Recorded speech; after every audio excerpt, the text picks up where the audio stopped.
بسم اللہ الرحمن الرحیم. دی 100 ڈاکٹر مائیکل ہارٹ کی تصنیف، ایک selection and gradation of 100 most influential personalities of human history. اس نے تاریخ انسانی، پوری تاریخ انسانی جتنی بھی انسان کو معلوم ہے، اس کا جائزہ لیا کہ اس میں، اس تاریخ کے سفر کے دوران میں اس کے رخ کو کن کن شخصیات نے موڑا ہے، جنہوں نے اس دھارے کا رخ موڑا.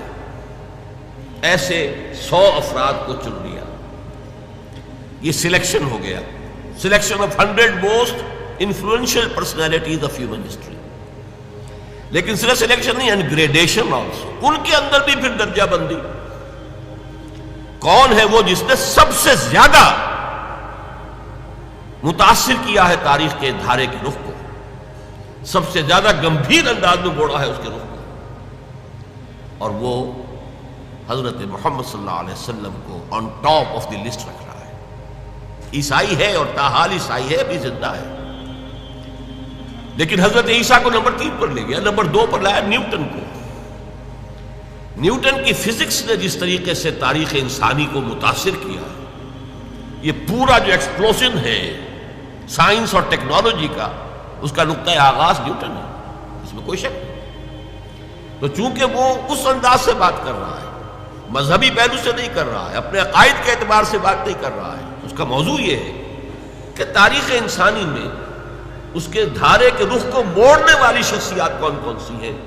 ان میں نمبر 1 محمد الرسول اللہ صلی اللہ علیہ وسلم، نمبر 2 نیوٹن، نمبر 3 پھر حضرت مسیح علیہ السلام. اور مسلمانوں میں سے پھر صرف ایک اور شخصیت کو اس نے اس 100 کی فہرست میں شمار کیا ہے، اور وہ ہے ٹھیک 50ویں نمبر پر حضرت عمر فاروق رضی اللہ تعالی عنہ.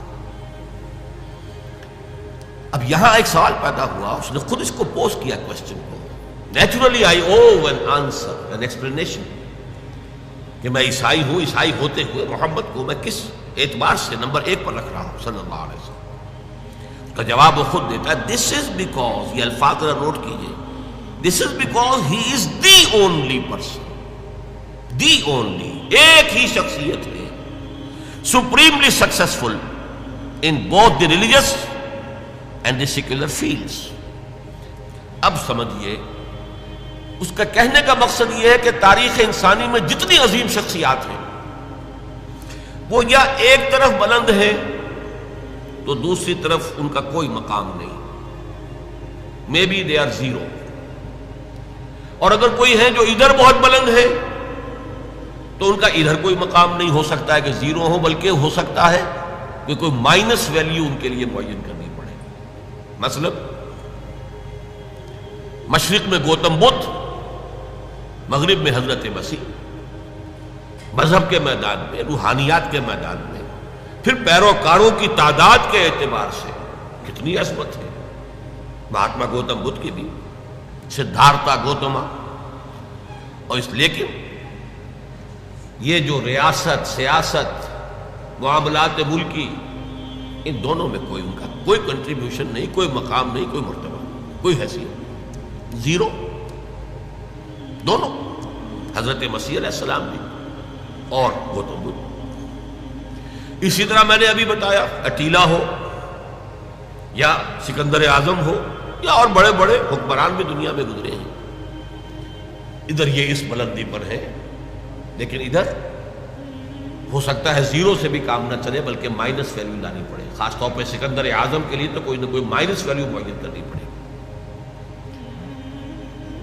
اس کا کہنا یہ ہے کہ ایک ہی انسان ہے پوری انسانی تاریخ میں جو ان دونوں میدانوں میں انتہائی بلندی پر ہے. This is because he is the only person. The only کے لفظ کو میں زیادہ ایمفیسائز کر رہا ہوں. اور کوئی ہے ہی نہیں، تقابل کیا ہوگا، اور کوئی ہے ہی نہیں.